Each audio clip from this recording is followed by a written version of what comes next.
Maligayang pagdating sa aking channel. Kung naririnig mo ito, ibig sabihin hindi ka nag-iisa ngayong gabi. Kung biglang lumamig ang iyong hininga at makita mong umuusok ito sa dilim, hindi iyon dahil sa panahon. May kasama ka. Hawakan mo ng mahigpit ang kandila. Huwag mong hayaang mauna silang makakita sa iyo kaysa sa apoy. At kung maramdaman mong may kamay na dahan-dahang humawak sa balikat mo, huwag kang kikilos. Baka pangalan mo ang susunod na isusulat sa lupa. Ako ang tagapagsalaysay. At ngayong gabi, bubuksan natin ang pintong matagal nang nakapinid. Handa ka na ba? Simulan natin ang gabing ayaw nang matapos. Ito ang tanging paraan para maging tunay kang lalaki. Kada uuwi ka ng Pinas, tinatanong kong tuloy ka na. Ayun na pinsan, tara na. Dito ka lagi Panoorin mong mamatay ang nanay mo sa harapan mo mismo. Hindi ba't ito ang niyayabang mo sa pinatay mong si Tonyo? Let her go! Nasasaktan na siya. I said, let her go!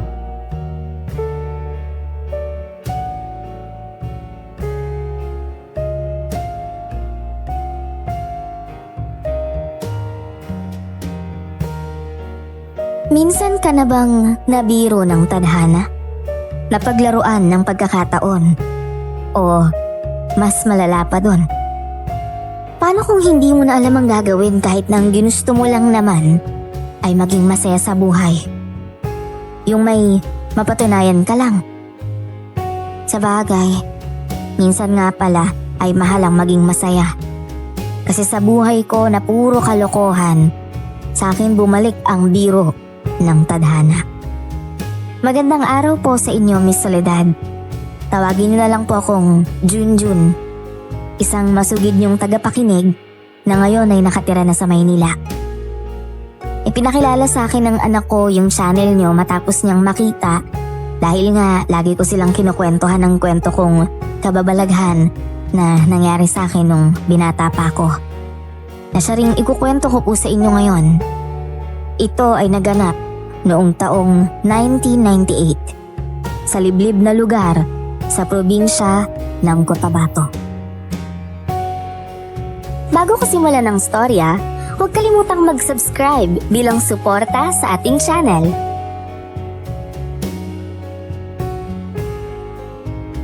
Pinsan! Uy, cousin!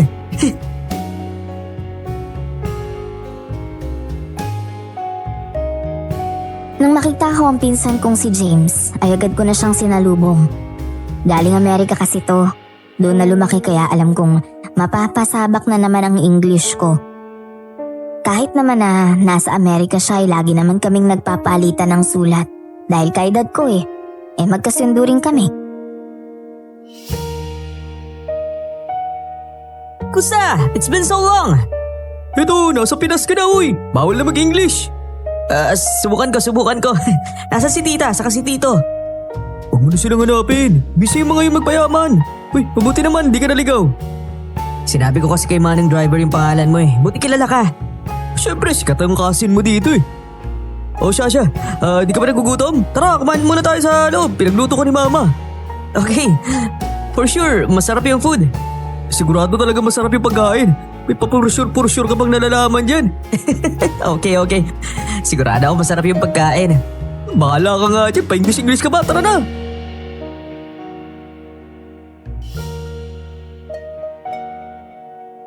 Pagpasok namin sa loob ay sinabayan ko ng kumain si James.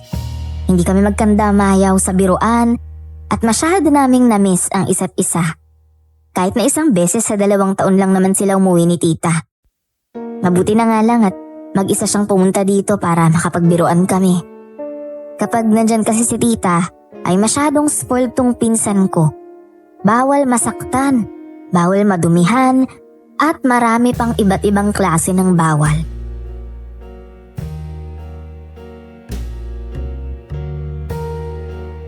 Kamusta naman yung buhay mo dun sa Amerika? Ibig sabihin yan, magka-college ka na. Yup, ikaw pala. Teka, nag-break kayo sa Univ? Hindi. Di ko nga pala sa'yo nasabi na tumigil na ako sa pag-aaral. Teka, why? Why, so? Grabe naman sa why Gulat na gulat. Hayaan mo na. Babalik din naman ako sa susunod na pasukan. Okay. That's good. You know, college life, masaya yon. Marami kang makikilala and... May syota ka na, no? No, wala. Well, puro laro-laro lang. Laro-laro ka pa diyang nalalaman. Hoy, save ka naman dyan sa baba mo. Alam mo naman si tita. Magpapalama yun kapag ka nakabuntis ka. What do you mean, baba? Teka, I don't get it. Sa paa mo! Sa paa mo! Safe naman yan. Baka mamaya mapatid ka eh. Niloloko mo ako, no? Ay, nako. Hindi, wala. Kinakamusta lang kita. You're so nakakatawa talaga, cousin. Ikaw yata yung nanloloko sa akin eh. Teka. Kung laking Amerika ka, nagpatuli ka na ba? Patuli? Oh no! So, you mean, hindi ka patuli? You're so nakakaawa. Wait, hindi ko mo maintindihan. Tuli! Teka, hindi ba nasabi sa'yo ni tita? Actually, no. Hindi ko alam. Ay, nako. Bali ganito kasi yan. Sa ating mga lalaki, lalo na kapag lahing Pinoy, dapat talaga nagpapatuli tayo. May proseso nagpagpapatuli. Yun ang ginagawa natin para maging tunay na lalaki tayo. Process? You mean process ba?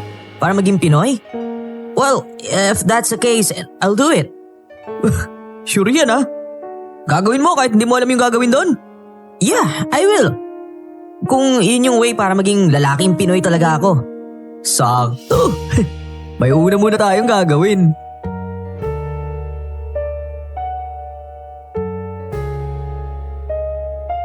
Kinuwento ko kay James yung ginagawa sa pagpapatuli.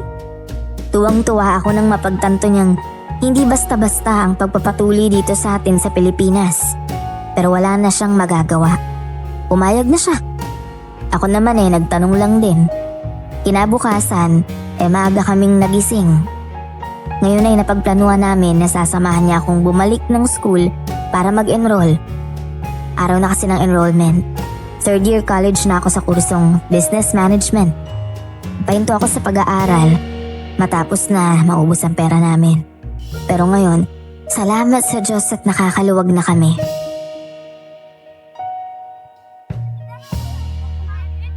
You know, I like to study here in the Philippines but ayaw kasi ni mama eh. Okay na yun sa Amerika.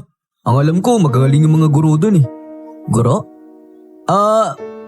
Yung nasa baba ng kotse. But that's gurong. Gulong! Oh! Gulong! You're so makulit talaga.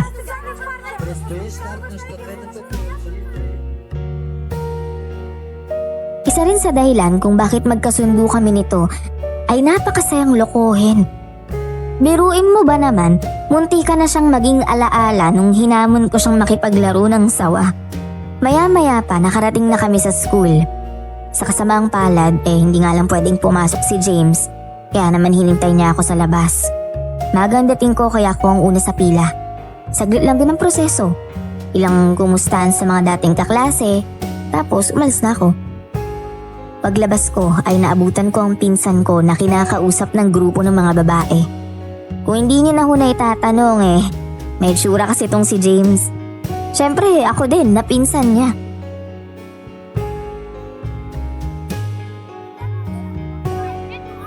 If you're not understanding me, can you letter me? I can give the address. I'm sorry, I don't understand that really. Why you not speak Tagalog? You... Pinsan! Oh, nandiyan ka na pala. Pasensya na, pinaghintay kita na matagal bakit ngayon ka lang? Ha?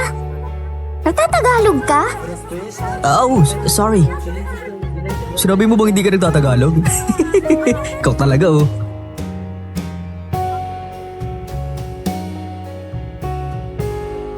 Nagpipigil ako ng tawa habang andun si James. Hindi alam ang gagawin kaya naman hinila ko na siya nang makaalis na siya dun sa mga babae.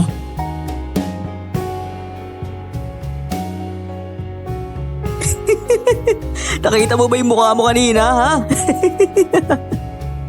Akala ko kasi aalis ka agad I'm so dumb kanina at ikaw nagtatagalog ka talaga. At sumagot ko naman ng Tagalog. Salamat na lang talaga dumating ka. Sana hindi ko sila makita ulit. Huwag kang mag-alala. Hindi na sila magpapakita sa'yo. Hindi mo tipo yung babae, no? Yeah. Hindi sana sinabi mo na lang sa kanila. Yun, natrap ka tuloy. But they might get offended. Baka mo pa ako English ng ganyan ulit. Teka. May nabalitaan na pala ako kung saan maganda magpatuli. Magpatuli? I remember that. Teka, saan? Magaling ba yon? Oo! Sabi ng kaklase ko, lahat daw na nagpapatuli dito, dun pumupunta sa magpupukpok na yon. Ang problema nga lang, malayo ang biyahe. At nasa bukid yung bahay niya, pero ayos lang yun. Pwede naman tayo sumakay at maglakad eh. But I need to make paalam muna from my mom. Hindi ka nang papayagan. Ganito, isipin mo na lang. Ito ang tanging paraan para maging tunay kang lalaki. You mean lalaking Pinoy? Oo, lalaking Pinoy. Ayaw mo nun? Kada uuwi ka ng Pinas, tinatanong kong tuli ka na. At least dun kapag ka ganun, taas no kang sasagot na. Opo!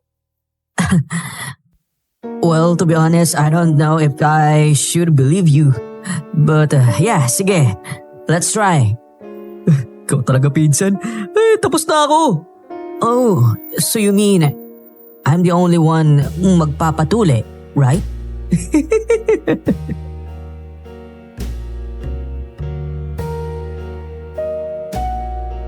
Malaki rin kasi ang pagmamahal ni James sa Pilipinas kaya naman napapayag ko rin siya. Gustong gusto niya ang kultura natin kahit na nandun siya sa Amerika naninirahan. Mabuti na nga lang at nakausap ko yung kaklase kong si Marco. Doon daw kasi siya nagpatuli dati. Mang Jose yung pangalan ng mamumukpok. Aabuti ng gabi ang biyahe bago makarating doon pero ayos lang. Sigurado namang magaling. Hindi ko rin naman nahayaang may mangyaring masama dito kay James at malamang na ako pa yung pagalitan ng mama niya. Maaga kami umalis ni James kinabukasan. Sa daraanan namin ay may ilang pinagmamalaki ako dito sa lugar namin kaya hindi lang isang araw yung itatagal namin. Nagdala na kami ng ilang mga damit.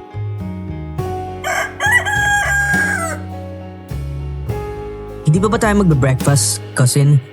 Ayaw mo bang mag-eat muna? Pinsan, magpapagutom muna tayo bago kumain. Saka marami tayong dadaanan na karinderya. Huwag kang mag-alala. I see. I think this is for my health, right? Yeah. That's good!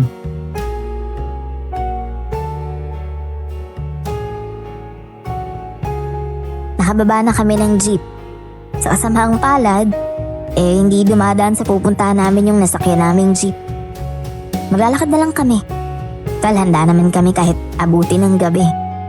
May nakita kong karinderya matapos naming magsimulang maglakad. Tanghali na rin kaya inaya ko na siyang kumain. Sa pagpasok namin ay kakaunti lang ang tao. Mga 1, 2 at ilan lang din ang ulam. Pero wala kaming magagawa gutom na kami.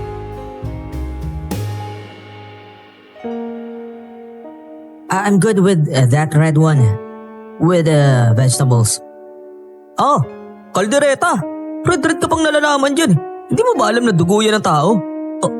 Wait, dugo? You mean blood? Kaya nga kulay red yun pero ayos lang yan.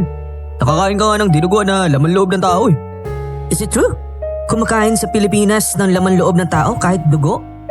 Oo! Hindi ba nakwento sa'yo ni tita? Marami gumagawa nun dito. I thought that's illegal. Hindi sila nagpapahuli. We call it aswang. Aswang, you know? Oh, I know aswang. Oh, me too. Siya. Umupo ka muna dito. Nga pala, niloloko lang kita. Biro lang yun Yeah, I know it.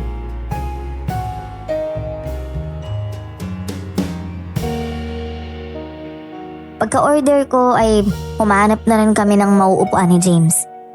Nagsimula kaming kumain. Tahimik sa paligid.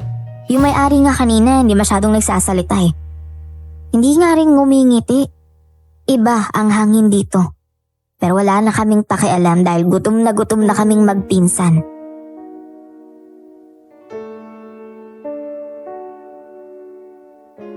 Pero walang halong biro, pinsan. Sa una lang naman masakit yung pagpapatuli. Naranasan ko na yan noon. Alam ko na kung gaano yan kasakit. Pagkatapos din naman nun, pwede mo na ipagmalaki na isa kang tunay na lalaki. Honestly, I don't know if tama ba yung desisyon ko, but I'm here. I'll just go with the flow. Pag uwi natin, sigurado na ipapasyal kita sa magagandang lugar dito sa amin. Sa ngayon, mas kailangan natin mahanap si Mang Jose. Kailangan natin magpa-schedule. Gawa ng maraming nagpapapukpok sa kanya. Yeah. As long as may matutulugan tayo. Meron yan! Basta, hanapin lang natin yung lugar ni Mang Jose. Excuse me po.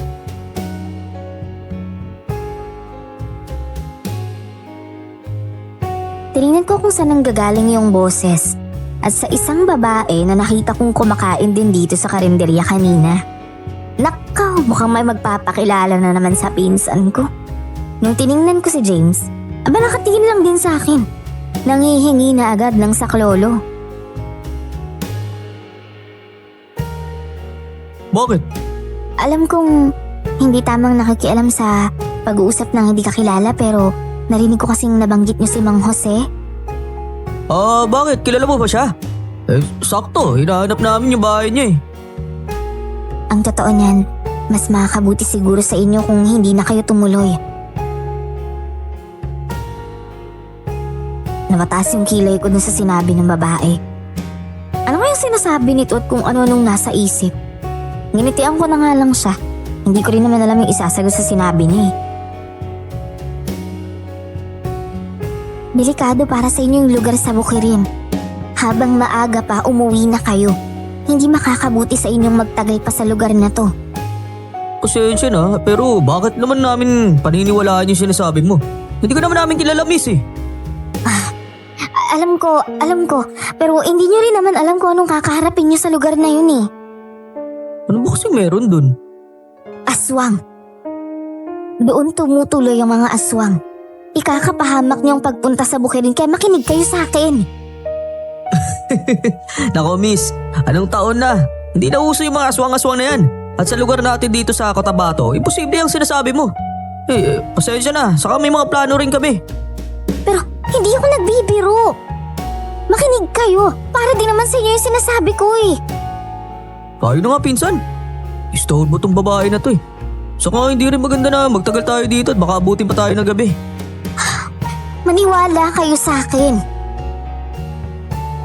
Miss, mawalang galang lang ha. Pero sana hindi ka rin nakikinig sa pinag-uusapan ng iba.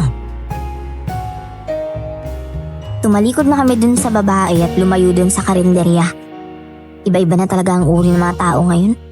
Kahit may sira pa sa ulo, nakakapaggala na sa labas.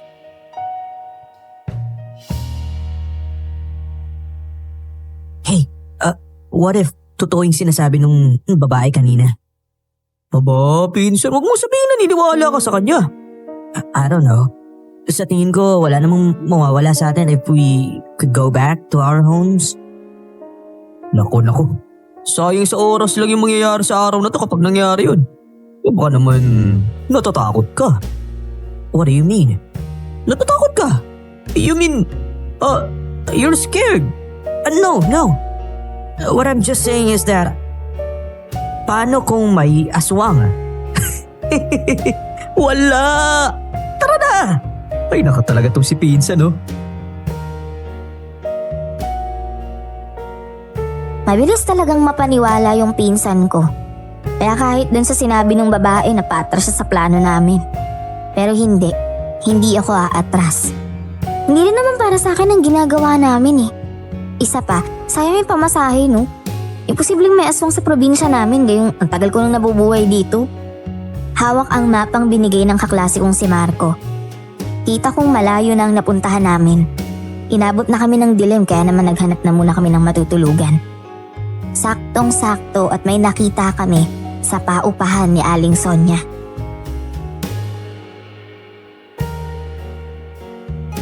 Aling Sonia! Kilala niyo po ba si Mang Jose? Yung mamumukpok. Yun nga po!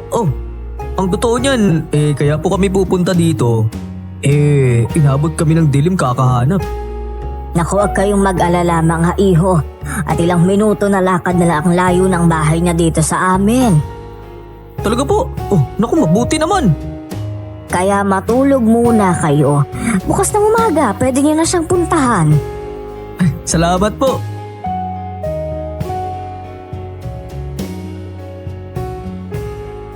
Inaya ko na si James dan sa kwarto pero mukhang pagod na pagod tong pinsan ko at kaninang tanghali pa wala sa wisyo. Oh, ayos ka lang ba, pinsan? Ako, pasensya na hindi tayo nakaabot ngayong araw. No, it's okay. Medyo hindi lang maganda ang pakiramdam ko sa lugar na to eh. Iniisip mo na naman yung sinabi ng babae, no? Ano ka ba, maraming ganyan talaga dito sa Pilipinas. Kaya kapag pinansin mo sila, ikaw rin ang talo. Matatakot ka. Siguro, I'll just rest na lang para tomorrow wala ako masyadong iniisip. Makapagod lang din ako. Oo, pagod ka lang yan. Kaya matulog ka na. Ako matutulog na rin.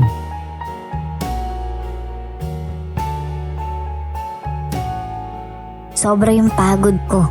Kaya pagpikit ng mata ko, agad naman ako nakatulog. Nagising ako nang may gumagalaw sa akin. Ang lakas! Talaga nga namang saktong-sakto at ako'y pagod na pagod. Dinilat ko ang mga mata ko at ang sumalubong sa harap ko ay si James. Pawis na pawis. Para siyang tumakbo mula sa kabilang baryo. Yung mata niya nanlilisik. Kas, may nakita ako. Ano ba yun? I'm serious. May aswang sa labas. Napahangin ako eh. Akala ko nung una paniki lang. Pero it's huge, bro. As in, like a human size with wings. Panaginip mo lang yun. Matulog na tayo. I'm serious, Kas. Nang dumilim ang tono ng kanyang boses, ay tuluyan ng nagising ang diwa ko. Umupo ako at tiningnan siya ng mas maigi. May kabuluhan nga yata ang sinasabi niya. Umupo na rin siya sa tabi ko. Binuksan ko ang electric fan kasi basang-basa na siya ng pawis.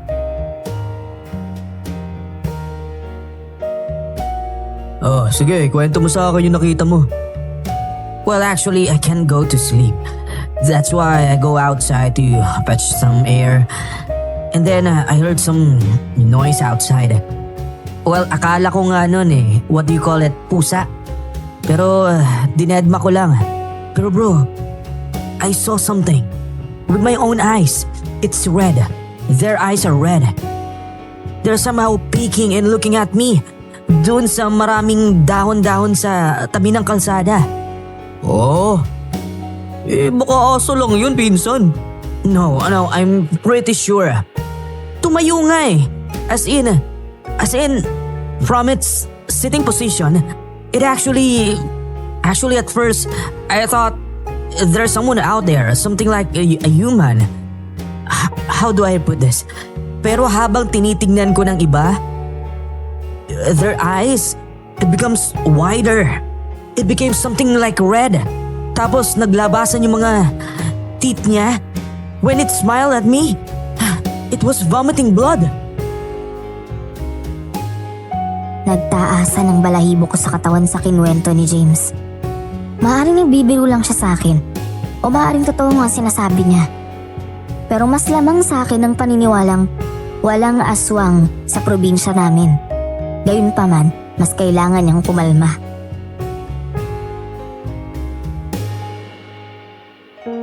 Naintindihan naman kita, pinsan. Sa ngayon, alam mo, magpahinga ka na muna. Sayang naman yung araw, nandito na tayo. Malayo rin yung nilakad natin eh. Huwag ka mag-alala. Sa oras na matapos yung pagpapatuloy mo, uwi naman tayo kagad eh. I think it's much better to go back. What do you think? Ay, maniwala ka sa akin. Alam ko kung saan ka nang gagaling.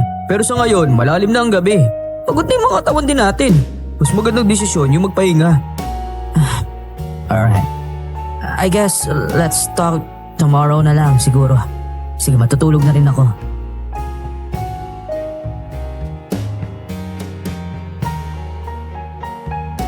Pagkagising ko, napakahimbing pa ng tulog ni James. Naalala ko yung pagising niya sa akin kagabi. Malamang nananaginip nga lang siya. Lumabas muna ako para uminom ng tubig. Sakto naman at nandun si Aling Sonia.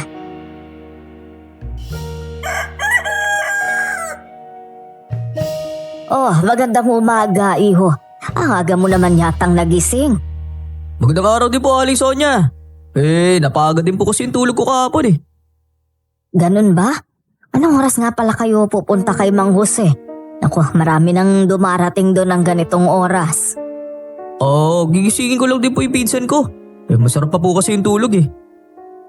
Oo nga pala, ako'y may narinig na ingay kagabi. Hindi nyo ba narinig? Anong ingay po?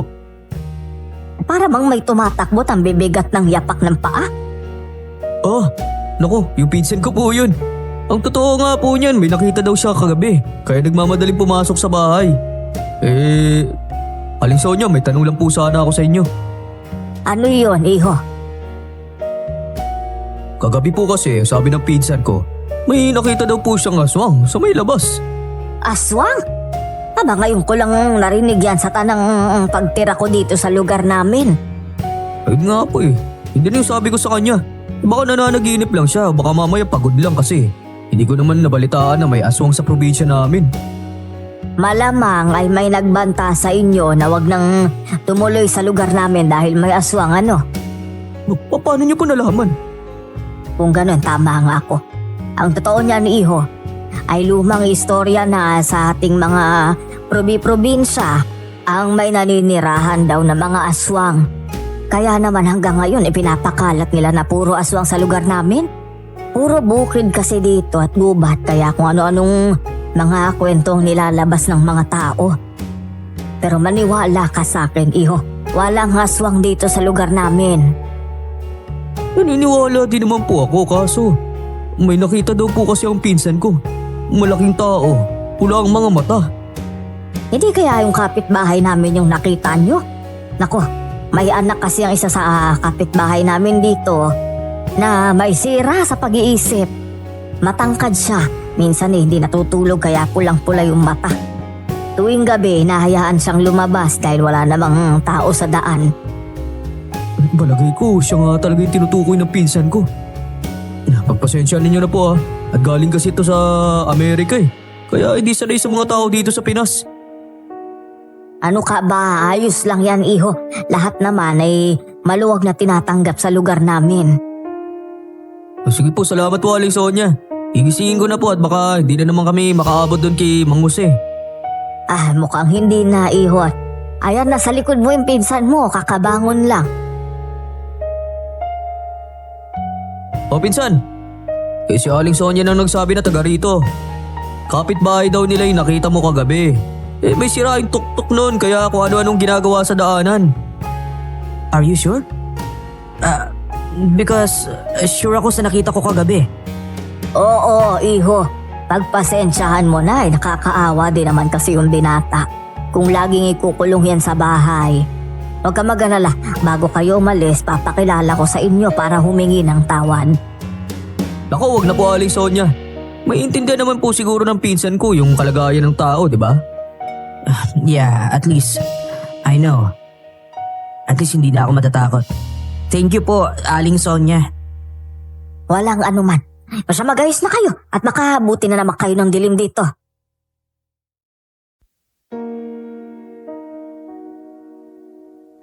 Medyo gumaan na yung pakiramdam ni James kaya naman tumuloy na kami. Tinuro ni Aling Sonia yung daan kaya naman naging mas madali sa amin ang mahanap ang bahay ni Mang Jose. Nasa gitna yun ng bukirin. Bago makapunta ay may daraanan kang ilog. Hindi madali yung daan pero pasasaan pa mararating din namin yun ang pinsan ko. At ilang sandali nga lang ay nakarating na kami.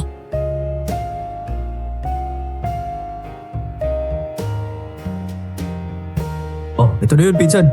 Pila na tayo kaagad. Do you think hindi na need ng number? Sabi kasi ng kaklase mo, tomorrow pa tayo maasikaso eh. Naku, sabi naman niya, depende kay Mang Jose yan eh. Mukhang maaga naman tayo at hindi aabot hanggang ilog ang pila kaya sabi ng kaklase ko, kapag abot ilog na daw kasi, pinapaligo na lang sa ilog ni Mang Jose. Pinapaligo? What do you mean and why? Biro lang? Ito talaga bilis maniwala. Tara na, pumila na tayo rito. Yeah, let's go.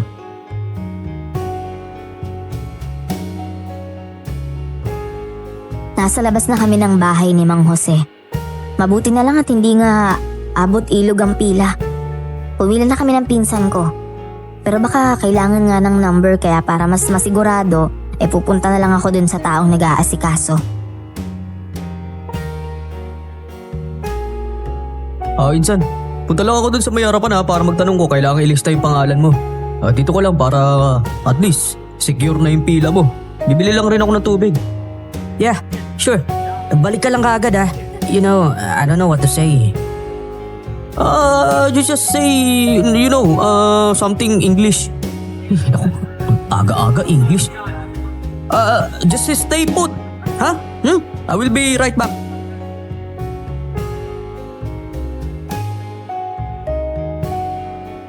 Iniwan ko na si James at dumiretso na ako sa tao dun sa harap. Nalaman kong walang number, pero kailangang ilagay ang pangalan at taga-saan. Nilista ko na ang pangalan ni James at dumiretso na doon sa nagtitinda ng tubig sa gilid ng pila. Dalawang bote nga po ng tubig, Ale. Iho, magpapatuli ka ba? Hindi po Ayun, yung pinsan ko, ayun, nandun sa dulo po. Nagulat ako nang hawakan niya ang kamay ko. Tiningnan ko siya at gulong-gulo ang buhok niya. Madumi ang damit at kulubot na ang mukha niya. Nanlalaki ang mga mata niyang nakatingin sa akin.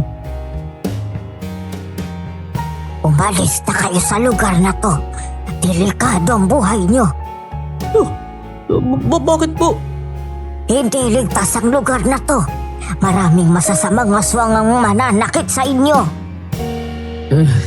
Narinig ko na po yan Pasensya na po pero hindi po kami mapapauwi ng kwento na yan. So, hindi po kayo yung unang nagsabi niyan. At hindi kayo nakinig para sa kaligtasan yung banta. Hindi lang mga aswang ang nandito dahil mga mangkukulam din sila. Wala kayong takas. Hindi kayo maliligtas kapag hindi pa kayo umuwi. Walang galang lang po pero bitawan niyo na po ako. Ito na po yung bayad ko. Ako na lang po kukuha ng tubig. Hindi kami nagbibiro. Buhay niyong nakasalalay pag hindi kayo nakinig. Hindi ko na siya sinagot pa at kinuha na ang tubig na pakay ko lang naman. Siguro kung may marami man sa lugar na to, ay ang mga may sira yata sa ulo. Binalikan ko na si James na nakapila doon. Oh, finally you're here. Excited ka na ba? Handa na ba yung palda mo? Yeah. Huwag mo raw akong hawakan later. They call it something na baka mga matis. Something like infected. Sira, mga ngamatis. Siyempre hindi ko papakialaman yan. Hindi nahuli tayo nila tita kapag nabagay ang alaga mo. Yeah, you're right.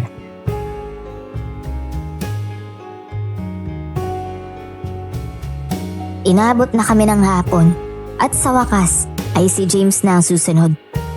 Grabe, karamihan kasi na nakapila mga bata kaya nagtatagal. Handa ka na ba? Yes, I am. Huwag mo nang itago yung kaba mo, pinsan. Kitang-kita rin naman Is it? Bahala na. Kalma! Tignan mo yung mga ibang bata hindi umiiyak. Iiwanan talaga kita dito kapag humagulgul ka. I will not cry. James. Sino yung James? Kayo na susunod. Kayo na, pinsan. Tara na. Let's do this. Pagkapasok namin sa loob ng bahay, nandun yung sinasabi nilang si Mang Jose. Matanda na nga ito at mukhang biyasa na sa pamumukpok. Aba, pinata na to Wala ka mula sa ibang bansa na. Yeah, yes po. Mukhang napilit mo Opo. Malaki na kasi ang pagmamahal sa Pilipinas ng pinsan kong yan, Mang Jose. Kung ganun, sabi ko, bilang maging tunay na Pilipino, kailangan magpatuli. Tama yan. Siya, diyan ka lang sa labas ako ng bahala dito sa pinsan mo ha. Sige po. Pinsan, kaya ba yan?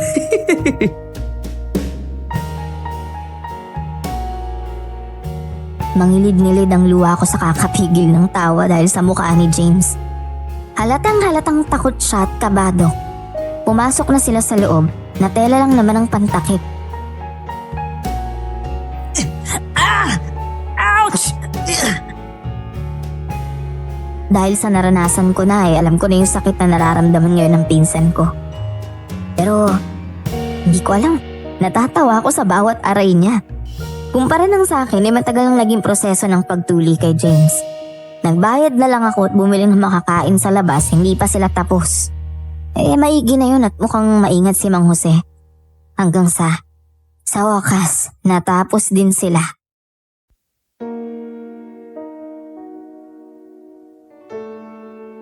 Oh, kumusta dyan mo?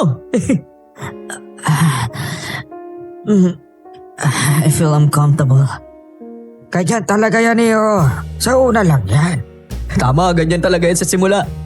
O pinsan, tara na. Right now? I thought we were going to just stay a bit. Malayo yung house natin, di ba? Doon na muna tayo kila Aling Sonia. Huwag kang mag-alala, lalayan kita palabas. Susubukan natin hindi matikit yung dalawa mong binti. Okay, I see. Let's go. Thank you po, Mang Jose. Salamat po, Mang Jose. Sige na, walang anuman mga iyo. Oh, bawal mo paliguan yan, pinsan ha. Sa ngayon, kailangan mo muna magtiis. Mawawala din yung sakit niyan. To be honest, I didn't expect this to be something like this. It's so painful. Siyempre, tingnan mo. Bukod sa isa ka ng tunay na Pilipino, mararamdaman mo rin na malinis na ang alaga mo. Yeah, I thought so. Salamat, pinsan ha.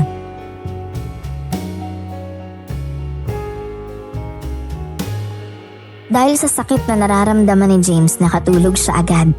Ako naman dahil walang masyadong ginawa, ngayong araw, hirap na hirap akong makatulog. Kaya naman lumabas muna ako para kumuha ng tubig. Kumukuha ako ng tubig nang may nakita ko sa kaunting ilaw na nagmumula sa buwan. Isang anino ang mabilis na dumaan.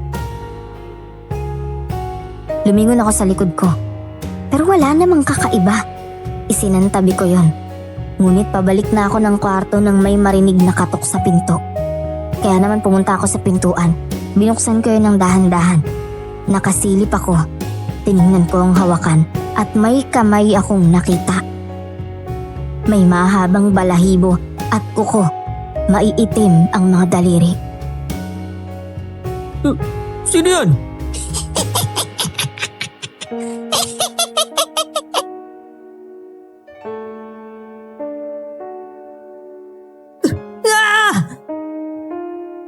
Napabalikwas ako sa kinatatayuan ko nang may makitang malaking nilalang sa aking harapan.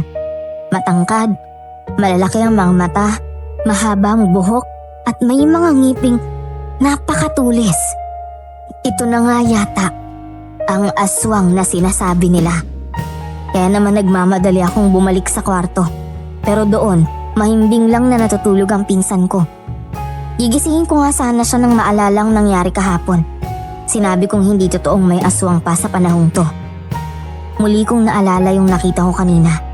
Saglit lang na nagtama ang aming mga mata pero pakiramdam ko, pamilyar siya sa akin. Gayunpaman, mas pinili kong wag nang gisingin si James at nagtalukbong na lang ng kumot.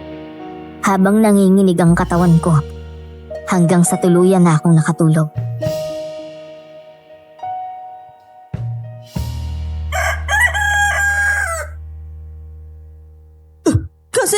Cousin! Look, it's getting bigger. Magyayabang ka lang eh.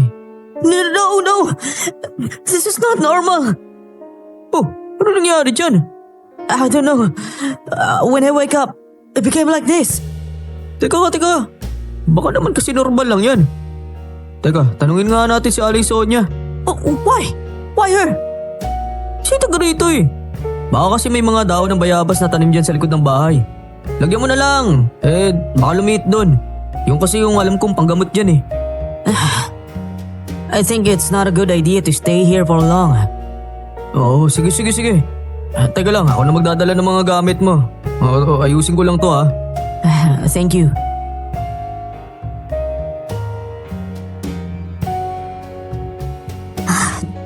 Diyos ko, naisip ko yung layo ng dinayo namin. Pero wala naman kaming magagawa. Natapos niya isang linggo ng pinsan ko sa probinsya. Pero ito palang nagagawa namin.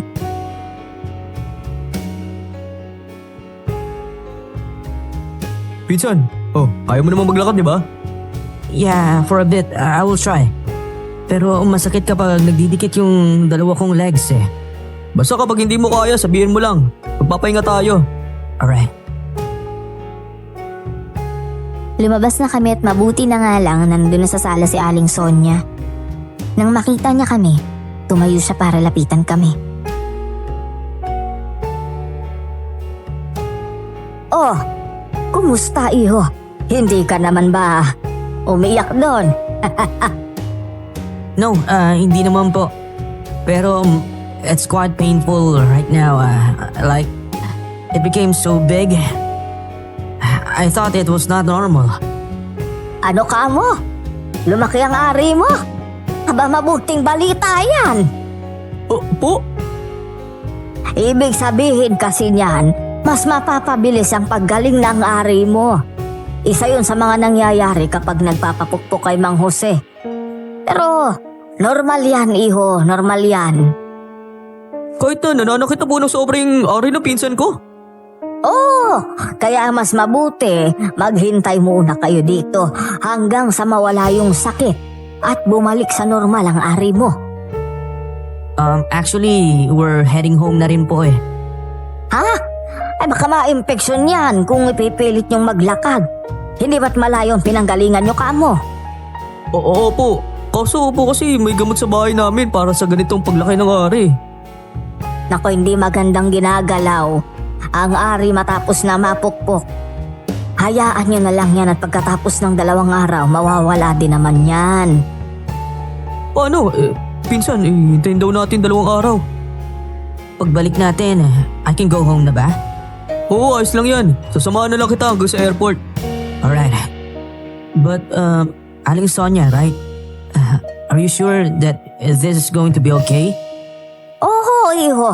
Sigurado ako dyan. O siya na, bumalik na kayo sa mga kwarto niyo at ipagluluto ko kayo ng pagkain, ha? Bantayan mo muna yung pinsan mong si James, iho. Opo, Aling Sonia. Maraming salamat po. Walang anuman.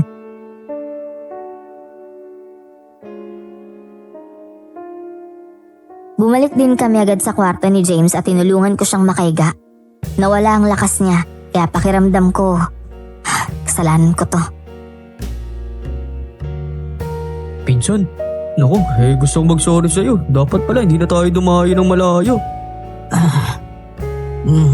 It's okay. We're here na rin naman eh. Don't be hard on yourself. Salamat Pasensya na ulit.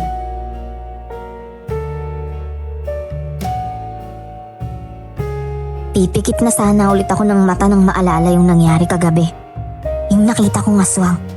Pero sa palagay ko, hindi magandang ikwento ko pa yun ngayon kay James at baka magpumilit na umuwi. Hindi niya kakayanin sa lagay niya ngayon. Kulang pa yung tulog naming 2 kaya naman, madali kaming nakatulog agad.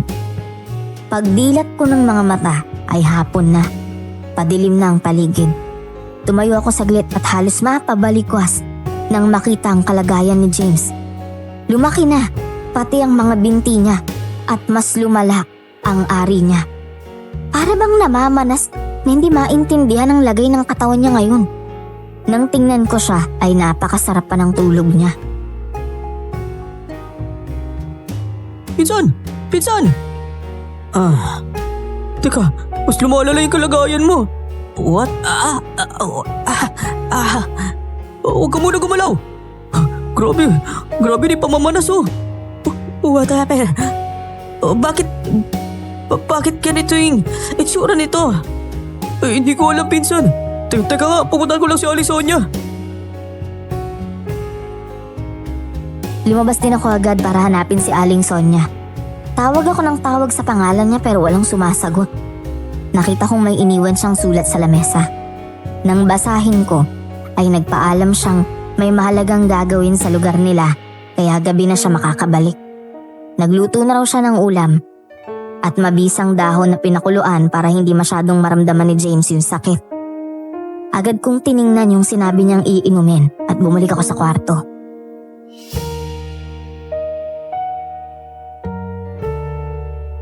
Wala si Aling Sonia, pinsan. Teka, pero may ginawa siyang pinakulaang dahon para hindi mo masyadong maramdaman yung sakit. Will it help? Siguro, lalo na herbal yun. Pero kumain muna tayo bago ka uminom ha. Hindi rin maganda nagpapagutom ka eh. So we have no choice but to trust on herbal medicine, right? Oo, pinsan. Herbal na lang muna. Sabi kasi ni Aling Sonia, gabi na siya makakauwi. Ganito, magpahinga ka na lang muna. Tingnan natin kung may bisa nga talagang ginawa niya. Sabi naman niya, kailangan daw 2 araw bago tuluyang mawala yung sakit. The first day is done. But actually, it's getting worse. Mas lalo siyang sumasakit eh. Tignan natin bukas. Sana gumaling na. Sa ngayon, alam kong hirap ka na. Mas makakabuti, magpalakas ka na muna. Well, if that's the only thing I can do. Kumain muna kami at pinainom ko na si James. Tinignan kong muli yung binti niya at ang ari niya. Pero walang nagbabago sa laki nito. Kaya naman pinagpahinga ko siya at habang nakatingin sa kawalan, ay buo na ang plano kong bumalik kay Mang Jose bukas kapag hindi pa rin nawala yung paglaki. Kinabukasan nga, nagising ako nang marinig ang reklamo ng pinsan ko.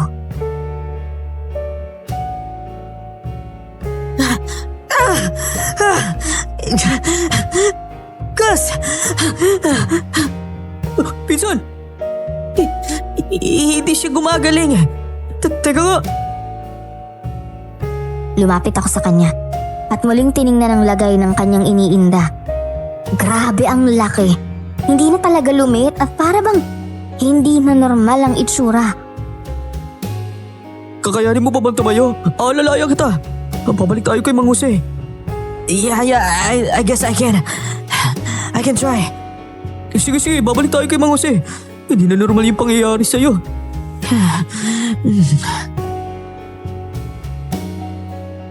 Pagdating namin hindi maganda ang pangitaing nakita namin. Yung pila, umabot na hanggang ilog. Pero hindi kami pwedeng umuwi. Kailangan maayos ang kalagayan ni James. Sabihan mo ako pinsan ha kapag hindi mo na kaya. Lalapit lang ako dun saglit. Alright, sige. Sige. Umalis muna ako doon at pupunta ako sa tagabantay para ireklamo yung nangyari. Papalapit ako doon sa pila nang maalala yung babaeng nagtitinda ng tubig. Lumingon ako sa pwesto niya pero wala na siya doon. Pagkadating ko sa unahan ay sakto namang nandun ang tagapamahala ni Mang Jose.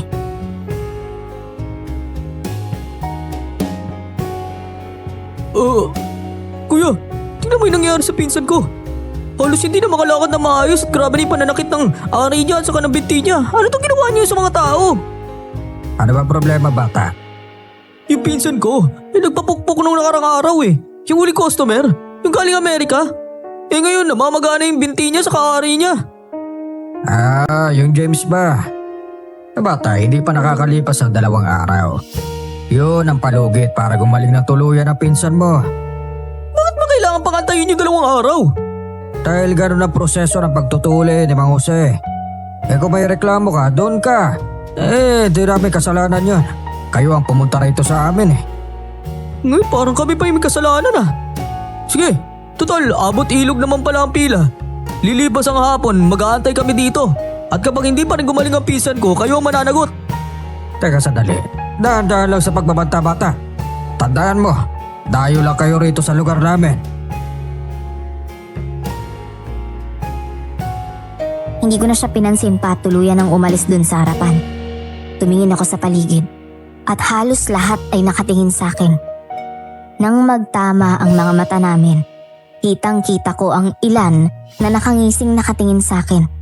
Hindi ko na sila pinapansin at bumalik na sa pinsan ko. Hapon na at malapit na kami sa pila. Palagay ko, aabot kami kahit natingnan lang ni Mang Jose ang lagay ng pinsan ko.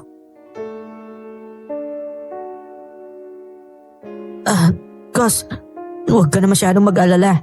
Alam ko nasa mind mo na ikaw ang may fault nito pero I'm the one who decided to go with you, right? Yan ka na naman sa English mo na yan eh. Yeah, I just tell some jokes. Huwag ka masyadong magdual sa sarili mo. Marami namang expert na pwedeng manggamot sa akin eh. Ako kasi yung nagaya sa'yo, pinsan. Kung alam ko lang na aabot sa ganito, di sana. Ako na lang sanang pumukpok niya sa alaga mo. Parang hindi ko yata gusto yung idea mo na yan, pinsan. Mas okay na yun ha. Malamang, hindi ka pipila na matagal at lalakad ka na mas maayos. Sumapit na ang hapon at malapit na ang dilim. Nakikita kong isa-isa nang nag-uuwian ang mga tao. Pero kada magtatama ang aming mga mata, ay parang bawat isa sa kanila may gustong sabihin sa akin. Susunod na kami sa pila. Nang magsabi yung tagabantay na Tonyo ang pangalan, nang mga susunod sa pila ay maglilista na lang ng pangalan at bumalik bukas. Nagpanting ang tenga ko sa narinig ko.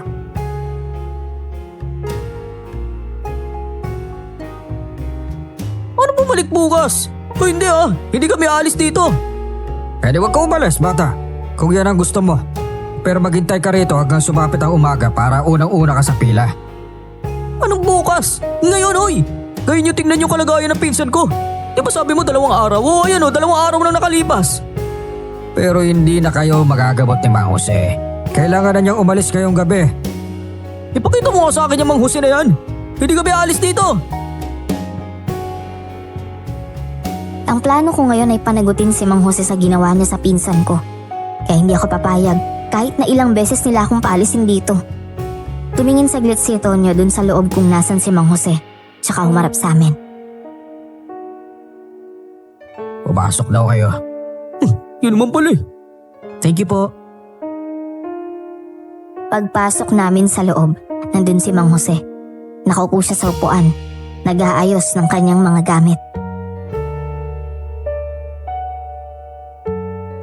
Mang Jose, ba kailangan niyong makita yung pinsan ko?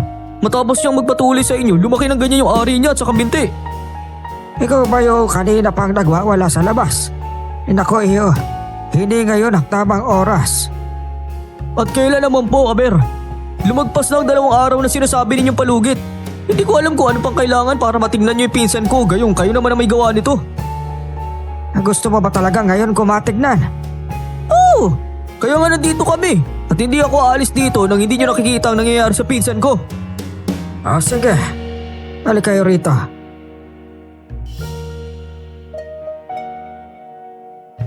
Tinuro ni Mang Jose yung higaan kung saan siya namumukpok. Pinwesto ko ang pinsan ko doon at pinapanood namin siya habang parang may kinukuha siya sa loob ng cabinet niya.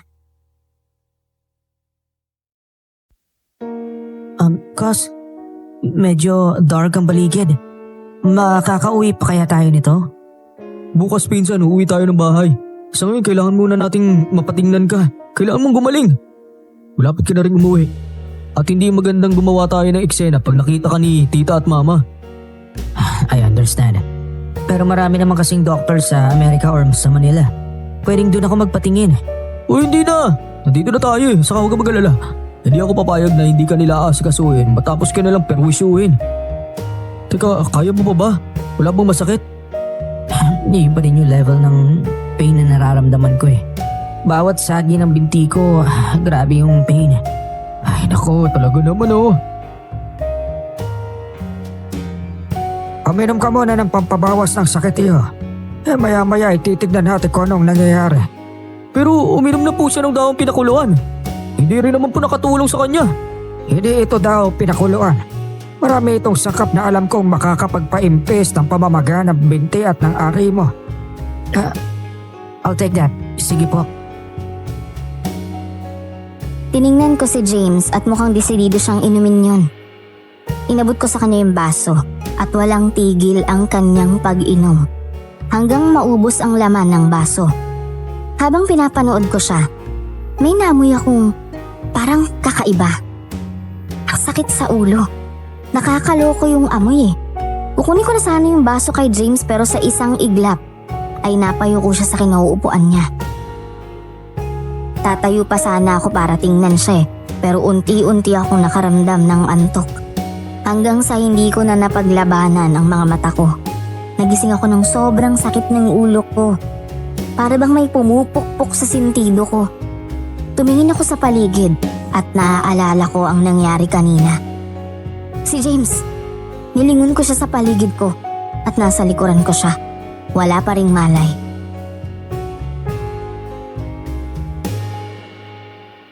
Pinsan! Pinsan! Kumising ka dyan, Pinsan! Kailangan mo magising. Kailangan na natin makalabas dito. Oh no. Why? Nakatali yung mga kamay namin sa isa't isa, kaya kailangan naming makagawa ng paraan para makatakas dito. Nilibot ko ang mga mata ko at kami ay nakatali sa kung saan ginagawa ni Mang Jose ang pamumukpok. Cause I think we're in a bad situation. Mukha naman, Pinsan. Patay yung ginawa nilang preso. Teka, kailangan natin gumawa ng paraan para makatakas dito. Let's find something. Kailangan mawala yung tali sa atin eh. Teka, sabihan mo ako kapag may nakikita ka na dyan sa bandang pwesto mo, ha? Inikot ko ang mga mata ko sa paligid. Iilan lang ang gamit ni Mang Jose at sa kasamaang palad ay wala akong makita. Hindi makakatulong yung mga gamit na nasa harapan ko. Samantalang si James sa likod ko ay magalaw na naghahanap. Nang tumahimik ang paligid ay tama nga ako. May narinig kasi akong boses malapit sa amin. Papalapit ng papalapit hanggang sa may nakita kaming anino. Wait, I'm checking. Shh! Pinsan, huwag ka muna magsalita. Wait. Let's pretend that we're sleeping. Tumahimik kami ng pinsan ko at pinakinggan yung dalawang nag-uusap. Plano namin kunin sila habang pauwi pero ayaw umalis. Kaya walang nagawa si Mang Jose kundi dito sila kunin. Hindi ba nakikinig? Sayang naman at ako nga ang nakatokang magbigay ng alay sa kanila. Paano yan? Mang Jose mapupuntay puri. Papo, Nay. Sayang at doon pa naman din sila natulog sa kwarta ko. Hindi rin pala tayo ang magbibigay ng alay. Hayaan mo na anak. Pasasaan pa at marami pang mauutong pumunta dito sa ating lugar. Ang kailangan mo lang gawin ay alamin kung sino ang mga malalayo. Yun din ang toka mo, Nay. O siya, baka gising na yung dalawa. Sige anak, ikaw na muna ang kumausap sa kanila. Nandun kami sa loob ni James. Gulat na gulat siya sa mga narinig niya. Ang pamilyar na boses nila Aling Sonia at Tonyo ang narinig namin. Kung ganon, may kinalaman sila sa nangyari sa amin. Agad ding pumasok si Tonyo sa loob at nagpanggap kami ni James na wala pang malay.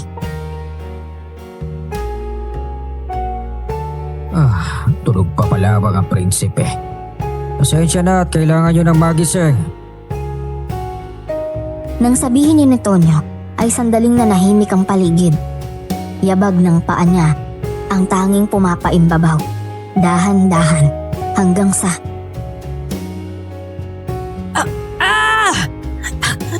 Ouch! Masakit! Nang marinig ko yung boses ni James, dumilat ako at sa aking harapan, nandun ang nakangising mukha ni Tonyo. May namumulang mga mata at sira-sirang ngipin. Napaatras ako sa nakita ko. Hindi kayo mga aktor, mga bata. Tiyandaan nyo na mga sarili nyo. Sa isang oras ay magsisimula ng ritual. Anong sinasabi mo? Ang ritual. Ay araw kasi na pag-aalay namin ngayon sa aming mahal na santo. At dahil makukulit kayo, lalo ka ng bata ka, ay mas pinilit nyo lang kami ngayon na kayo ang gawing alay. Ritual? For what? Teka, did I hear that right? Aswang? Magaling naman pala tong batang ito. Oo, kaya ihanda ninyo ang mga sarili ninyo. Kung gusto niyo magdasal sa santo nyo ay gawin nyo na. Dahil ito na ang huli. Manahimik ka! Pakawalan mo nga kami dito kung ayaw mo isumbong ko kayo sa mga polis. Pwede sumbong mo. Pero unahin mo munang makatakas dito. Hindi ikaw ang magsasabi ng mangyayari sa buhay namin kaya tandaan mo to. Sa oras na makatakas kami dito, ikaw ang una ko isusumbong sa mga polis. Ay, nako. May susundo sa inyo mamaya. para maging handa kayo sa ritual. Oh, teka, ay! Ay! Pakawalan mo kami dito!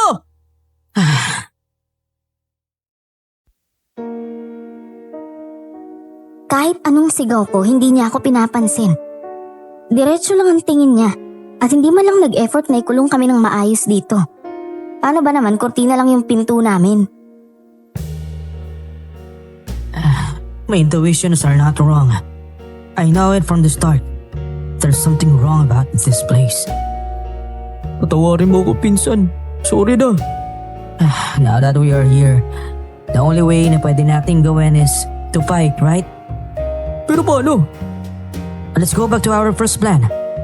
Yung kailangan nating matanggal itong rope na to. Sandali. Sa tingin ko, may kailangan ka malaman pala, pinsan. What do you mean? Ang totoo niyan, may nakita din akong aso sa lugar na to.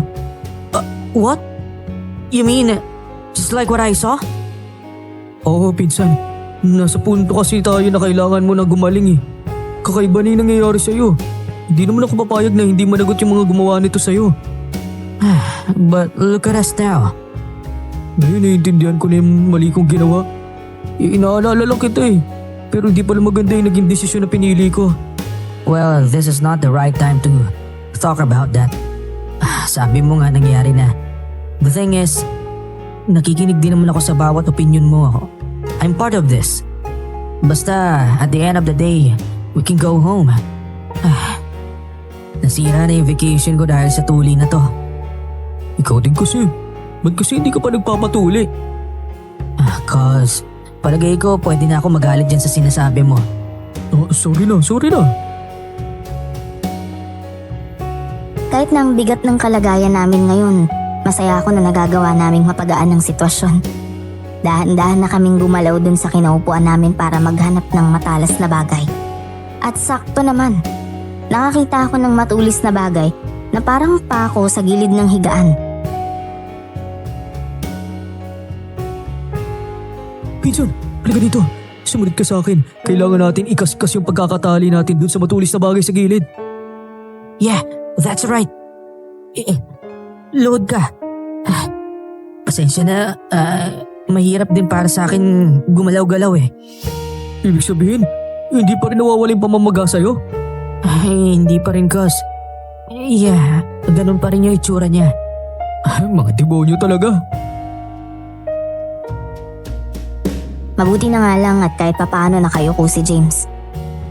Nabot namin yung matulis sa dulo ng higaan, kaya naman sinimulan ko ng ikaskas ang pagkakatali sa amin doon. Nakakapagod. Mukhang malakihang effort talaga ang kailangan dahil sa bawat galaw ay konti lang ang nararamdaman kong pigtas ng tela ng lubid sa natatanggal. Nang maramdaman kong halos malapit na ako sa gitna, narinig namin may mga paparating na yabag. Tinulungan ko ang pinsan ko. Dali-dali kaming bumalik sa pwesto. Pero bago pa mangyari yon, nasa harap na namin si Aling Sonia. Aba, talaga nga namang sinusubukan niyo pang makatakas, ano? Kung ako sa inyo, sumuko na kayo. Hindi kayo magtatagumpay sa mga plano niyong yan. You! You're the one who's behind on all of this. Oh, paano mo naman nalaman? The herbal medicine. After I drink that, mas naging malala ang situation ko. Hindi yun ang dahilan, bata. Ang tanging ginawa ko lang ay mapanatiling tulog kayong dalawa. Hindi niyo pa ba alam kung anong pinasok ninyo? Lugar ng mga masasamang aswang. Lugar ng mga mangkukulam na aswang. Yan lang naman ang pinasok niyong teritoryo, mga iho. Kung ganun, Oo, una pa lang ay kayo na ang hinihintay naming mga bisita. Yung mga taong nakapila, karamihan doon talahi namin. At kayong mga dayo, ang mga pagkain namin. Magpasalamat nga kayo, hindi kayo bastang pinatay. Dahil kayong napili naming mga alay. mga demonyo, pakawalan niyo kami! At oo nga pala, yung Marco na kaibigan mo, hinihintay na kayo sa labas Dahil isa siya sa aming paparangalan matapos kayong dalhin dito. Hindi ko alam kung ano pang paniniwalaan ko. Pero ang isiping si Marco ang may kagagawan kung bakit kami nandito. Hindi ka naman malayo sa katotohanan. Yung lugar, yung mga kwento niya, lahat ng yun. Yun ang dahilan kung paano kami napadpad dito. You mean, kinulam niyo rin ako? Ikaw lang ang kinulam ni Mang Jose, iho. At ikaw, Junjun, ang unang iaalay. Dahil malinis ka at malusog. Malakas ang pangangatawan mo.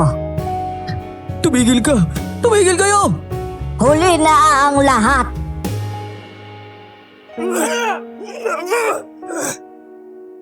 Bago pa man ako makapagsalitang muli, bigla na lang pumasok sa silid at tinanggal nila ang pagkakatali sa aming dalawa ng pinsan ko.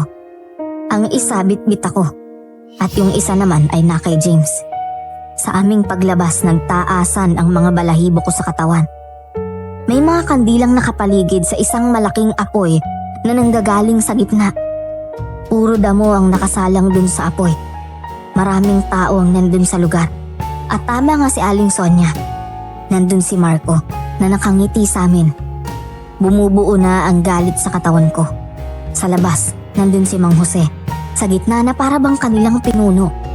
Nandun din si Tonyo at sumama na sa kanila si Aling Sonia.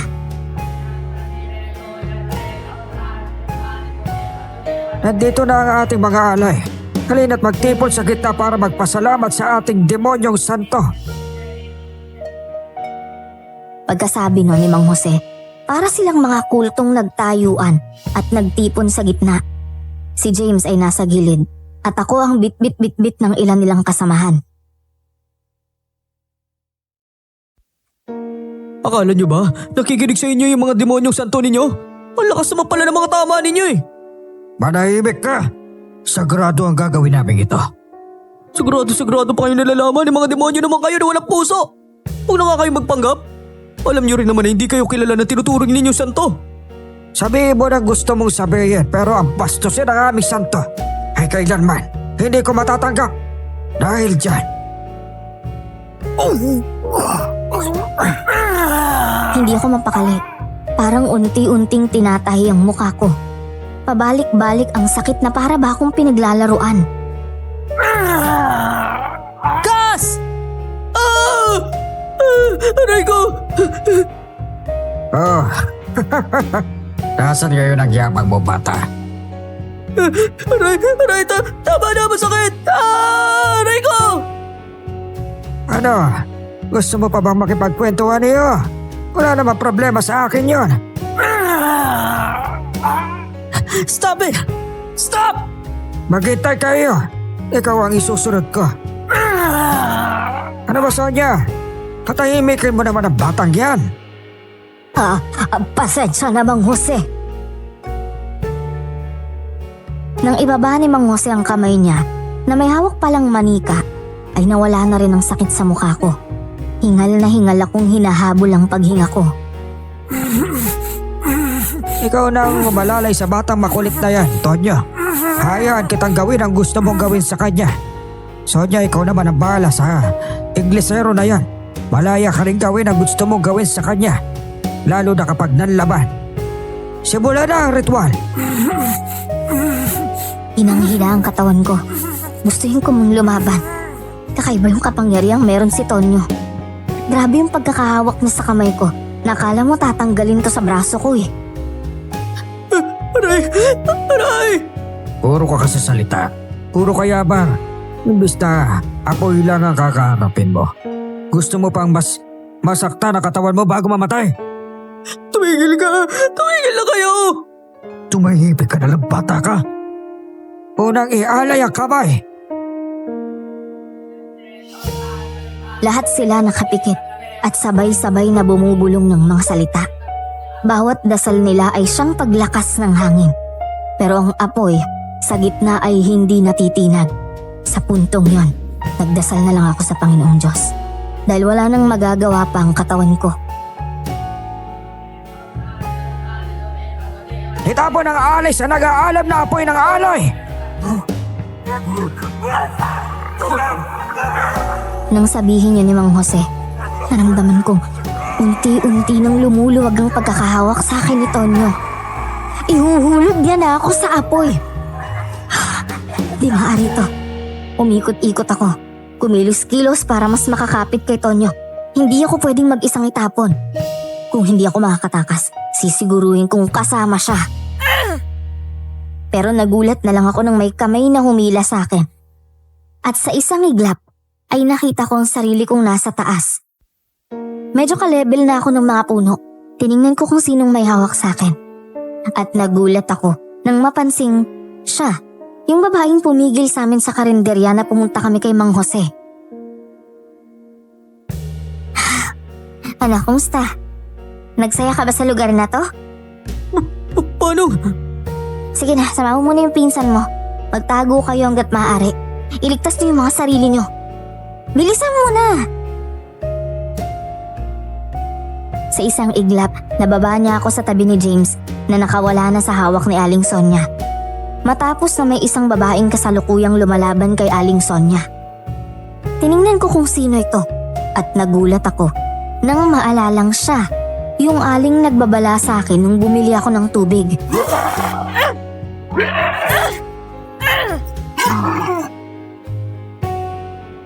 Tito! Tito tayo, Kas! Anong? Palagay ko ay hindi masasarang bibig ko sa gulat sa mga nangyayari sa aking harapan. Ang mga taong nakapaligid sa amin kanina ay isa-isang nagbagong anyo. Ang mga nakapaligid sa amin ay naglalabang mga aswang. Ang kanilang mga pakpak, mahabang mga buhok, naglalabasang mga pangil at ang baliko nilang likod.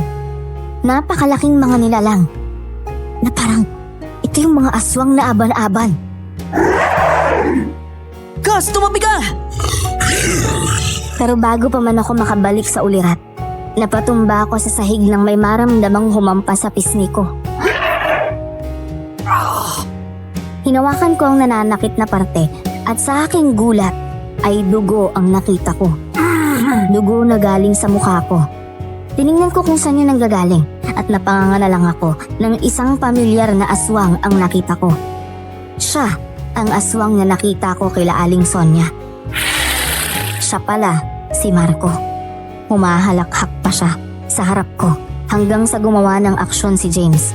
Hinampas niya ng hawak niyang kahoy ang mukha ng aswang. Hindi niyang nayaang makaganti ito at sige lang siya ng hampas hanggang sa mahawakan niya ang kahoy at persahang inuurong ito pabalik kay James.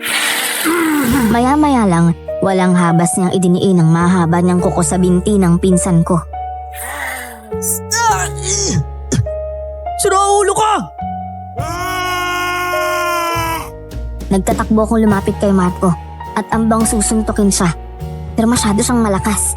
Nagawa niyang mahawakan ng kamay ko at puwersahan akong inuurong at inaabot ang aking pisngi. Pero bago pa mangyari yon, nakita ko na lang yung babae sa karinderya na hawak-hawak na si Marco at sa isang kagat niya sa liig nito at hambalos sa lupa ay naging abo sa hangin ang katawan ni Marco.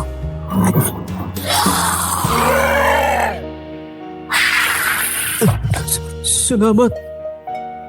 Rika ang pangalan ko. Parang awa niyo na tumabi kayo. Hindi niyo kaya makipaglaban sa mga aswang. Iligtas niyo na lang ang mga sarili niyo. Kas, Tulungan mong pisan mo. Naghanap kayo ng matataguan. Pagkasabi niya nun, umalis na rin siya agad at tumakbo ko papunta kay Jones. Ang binti niya, nanipis na matapos natusukin ng aswang kanina. Sa sagot niya ay nalaman kong ayos lang siya. Tumabi kami dun sa may likod ng malaking puno habang pinapanood ang nangyayari sa paligid. Malakas si Rika. 4 lang sila na tumulong sa amin pero nagawa nilang matalo ang kaninang halos 20 na taong aswang. Hampas doon, hampas dito, balibag doon, balibag dito. Tunay na malakas ang grupo nila Rika hanggang sa 5 na lang silang nakatayo at lumalaban pa. Yung Ale, si Rika, si Mang Jose, si Aling Sonia at si Tonyo. mga agsabi-sabi. Kayo ang humaharang sa pagkain namin. Alam mo, hindi makatawa ang ginagawa niyo, Sonia. Huwag kang umasta. Dahil sa kamabuting tao, pumapatay ka din para kumain ng laman ng tao. Huwag mo akong itulad sa mga lahi niyong masasama. Mga may itim ang budi. Mag-iingat ka sa sinasabi mo, Ale. Tandaan mo, katulad yun rin kami. Iisa tayo ng dugo na nananalaytay sa ating katawan. Kahit kailan ay hindi namin gugustuhin maging kagaya niyong masasamang aswang. Naku, kalimutan mo din, Tonyo. Ang tatay mo ang unang namatay dahil sa kasama ng nanay mo. Tumigil ka! Huwag mong itamay ang tatay ko rito. Ngayon naasta ka, akala mo walang nangyari. Hindi ba nanay mong pumatay sa tatay mong tao? Sabi tumahimik ka! At sa isang iglap ay nagsimula muli ang kanilang laban. Si Tonyo ay walang tigil na nagpapaunday ng suntok kay Rika. Pero mabilis si Rika. Kada amba ni Tonyo nagagawa niyang ilagan. Hanggang sa nagawa ni Rikang mahawakan ang kamay ni Tonyo. At buong lakas na dinidiin ito pabalik sa lalaking aswang. Puwersa kung puwersa hanggang sa matagumpay siyang natusok. Hanggang sa naitusok niya ang kuko ng aswang sa sarili nitong dibdib. Hindi na naghintay pa si Rika. Pagkabaw niya ng kamay ni Tonyo, nagpaundayaw na siya ng malakas na hampas sa katawan ng aswang na lalaki gamit ang kanyang pakpak. Walang tigil nitong hinahampas sa mukha hanggang sa Hanggang dito muna ang ating kwento. Ngunit hindi rito nagtatapos ang gabi. Huwag mong hanapin. Ang mga bagay na nagmamasid ay mas masipag maghanap kaysa sayo. Ngayon, isara natin ang aklat, ngunit huwag ang pakiramdam. Doon nakatira ang mga alaala na babalik sa tamang oras. Ako ang tagapagsalaysay. Magpapahinga ako. Pero mananatili ang bantay sa dilim, paalam at makita kang muli.